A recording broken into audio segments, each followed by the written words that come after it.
Masih menyinggung dinamika politik terkait Partai Demokrat, Saudara. Hari ini, PDI Perjuangan merespons langkah Partai Demokrat untuk menjalin komunikasi terkait wacana koalisi.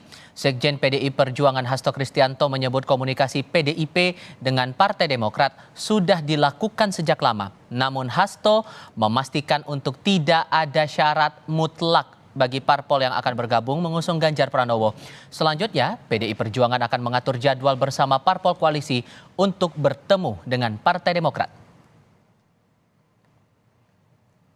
Bahkan saat itu Mbak Puan telah bertemu dengan Mas AHY, saya juga bertemu dengan Mas Teguh Rifki, Sekjen dari Partai Demokrat. Komunikasi yang intens terus kami lakukan. Dan Mbak Puan termasuk Pak Utut, Mas Bambang Pacul, Pak Said Abdullah yang ditugaskan untuk membangun komunikasi politik. Kalau bekerja sama dengan partai politik pengusung Pak Ganjar Pranowo, maka betul-betul harus mengedepankan kepentingan bangsa dan negara sehingga kerjasama itu akan kokoh. Juru bicara Partai Demokrat Herzaki Mahendra Putra menyebut pihaknya membuka peluang kerjasama dengan PDI Perjuangan. Herzaki menambahkan kedua parpol punya peluang besar bekerja sama karena punya ideologi yang sama, yakni nasionalis.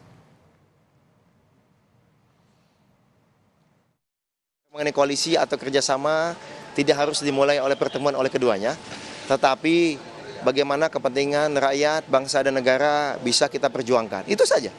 Ya tentu kita inginlah ada pertemuan itu, kami menyebut baik. Tetapi kami percaya Mas AHY, Ketua Umum kami dan para petinggi di Majelis Tinggi Partai sangat memahami kapan dan dengan siapa kita sebaiknya bergabung. Partai Demokrat membuka peluang kerjasama dengan PDI Perjuangan usai hengkang dari Koalisi Perubahan untuk Persatuan atau KPP. Meski merespons rencana Demokrat, namun Sekjen PDI Perjuangan menegaskan agar parpol yang ingin bergabung tidak mengajukan syarat mutlak mengusung Ganjar Pranowo. Untuk mengulasnya lebih lanjut, seberapa besar sebetulnya peluang kerjasama kedua parpol hingga kotel efek yang didapat? Kita bahas bersama Direktur Eksekutif Carta Politika Indonesia Yunarto Wijaya. Mas Toto, selamat sore, apa kabar? Selamat sore Mas Diva. Terima kasih sudah bergabung bersama kami. Sama-sama.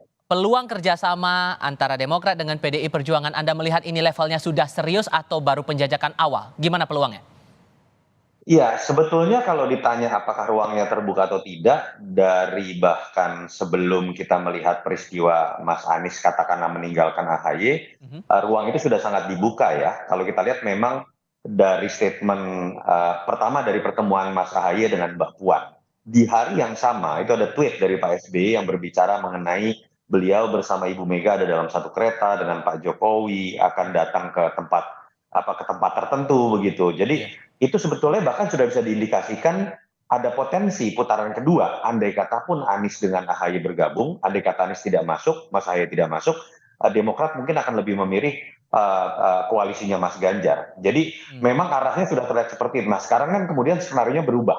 Ketika mereka kemudian menyatakan keluar dari koalisi perubahan, arahnya melanjutkan apa yang sudah dibangun dari tanggal 19 Juni kalau saya tidak salah dalam pertemuan Mas AHY dengan Mbak Puan. Jadi memang kalau ditanya saat ini dari simbol-simbol komunikasi politik yang memang dikeluarkan oleh Partai Demokrat, arahnya lebih menguat kepada koalisi Mas Ganjar. Dan pertanyaannya apakah kemudian PDI Perjuangan bisa menerima?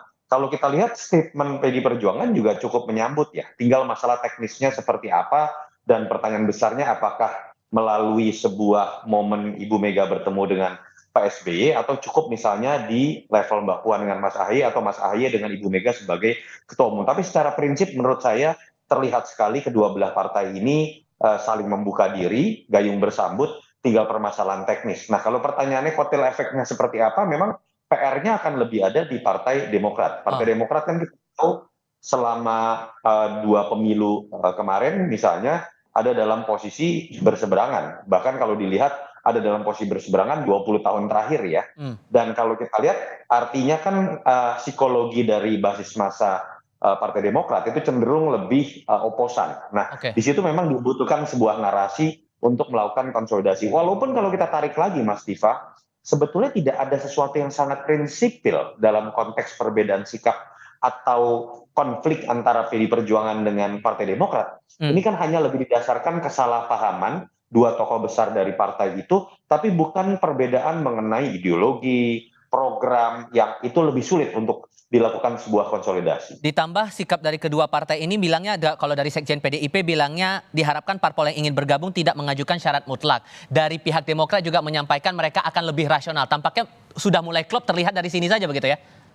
Iya, saya pikir kan terlihat memang dari pertama statement teman-teman Partai Demokrat ketika ditanya oleh media apakah akan memasang harga mati lagi untuk cawapres Mas Ahaye misalnya. Mereka selalu mengatakan kita lebih rasional dan kita realistis. Dan itu memang sebuah pilihan tepat ketika menyadari ketika masuk dalam koalisi Mas Ganjar, itu memang mereka adalah partai bungsu gitu ya, terakhir gitu kan. Agak sulit untuk kemudian masuk dalam wilayah negosiasi untuk cawapres. Toh kita juga melihat mungkin teman-teman Demokrat menyadari usia politik dari Mas Ahaye masih sangat panjang. Dilihat dari nama-nama yang ada di bursa survei, nama Mas Ahaye ini bisa dikatakan yang paling muda dibandingkan dengan nama-nama lain, masih bisa berbicara bukan hanya pemilu 2029, tapi 2034 dan seterusnya. Tapi masih mungkin tidak kalau nanti komunikasi terjadi, tawaran dari Demokrat untuk mengusung nama Ahaye sebagai bakal cawapres itu masih memungkinkan tidak kalau proyeksinya menurut Anda?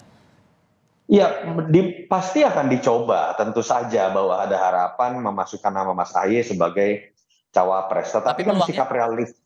Peluangnya menurut saya ya tadi, secara psikologis tanpa melihat nama Mas Ahaye pun, partai yang terakhir masuk biasanya akan lebih realistis untuk tidak memaksakan nama tersebut. Dan kalau kita memang lihat di survei, kalau Mas Ganjar dipasangkan dengan Mas Ahaye, yang terlanjur brand image-nya adalah dengan Mas Anies sebagai barisan oposisi, membutuhkan waktu konsolidasi lebih lama untuk membuat gerak ya di antara kedua belah nama itu. Jadi memang dibandingkan Ridwan Kamil, Sandiaga Uno, Pak Mahfud MD misalnya, ya saya pikir nama Mas Ahaye butuh waktu lebih lama untuk bisa dipasangkan dengan Mas Ganjar. Itu yang menyebabkan menurut saya mungkin saya meyakini teman-teman Demokrat juga baca survei, mempelajari riset, sehingga kemudian mereka mengeluarkan istilah lebih realistis dan rasional, tidak akan memaksakan posisi Mas Ahaye sebagai cawapres. Oke, tapi di sisi lain juga kalau kita pahami di sini belum ada suar kemana mengerucutnya nama bakal calon wakil presiden untuk Ganjar Pranowo ini. Belakangan muncul ada RK yang bisa berpeluang untuk menjadi pasangan Ganjar. Nama Sandi pun demikian karena ada P3 yang bergabung dalam koalisi. Ditambah dengan ada Demokrat yang juga akan membangun koalisi atau membangun komunikasi politik lah saya katakan begitu. Ini cerminannya bakal gimana kemudian? Begini, pertama yang menurut saya paling ideal, kalau konteks bicara cawapres dengan masuknya Partai Demokrat, andai kata terjadi begitu ya, akan lebih baik buat semua partai yang tergabung dalam koalisi Ganjar ini, menyelesaikan terlebih dahulu partai-partai mana saja yang akan masuk, termasuk Demokrat.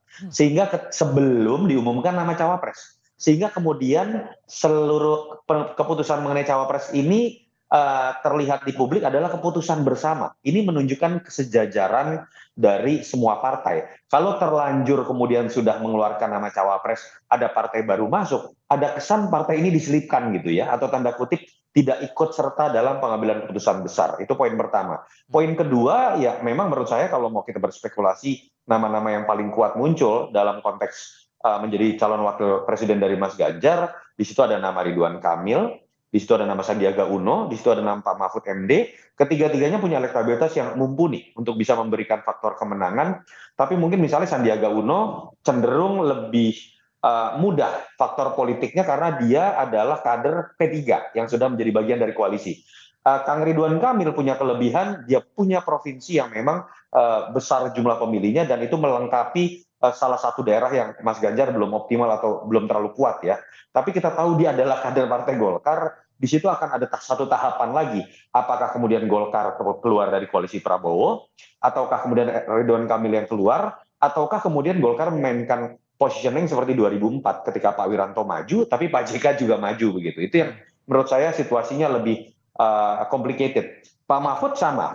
Pak Mahfud dalam konteks ini kan pertanyaannya apakah partai-partai akan menerima karena dia memang bukan kader dari partai tertentu. Oke.